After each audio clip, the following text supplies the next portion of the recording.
Syederalun satu unit rumah permanen milik seorang anggota Polres Luksmawe di Gang Damai Lorone Umi, Desa Kampung Jawa Lama, Kecamatan Banda Sakti, Kota Luksmawe pada Kamis 7 September 2023 sekitar pukul 7.30 waktu Indonesia bagian Barat terbakar.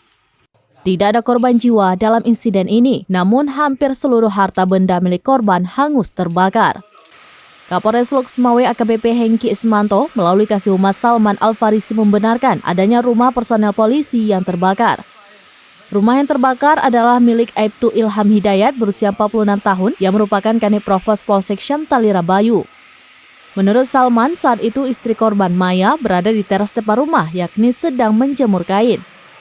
Sedangkan anaknya Hafiz berusia 20 tahun sedang berada di dalam kamar mandi. Lalu Maya melihat asap dan api berasal dari kamar belakang milik anaknya. Selanjutnya api terus menyebar membakar seluruh bagian dalam rumah.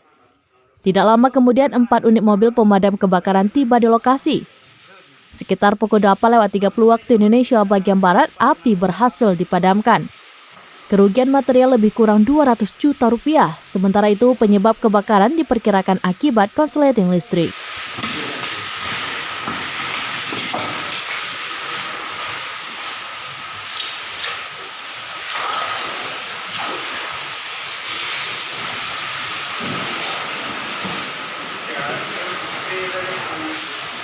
Dari Luksmawe, Saiful Bahri, Serambi News.com.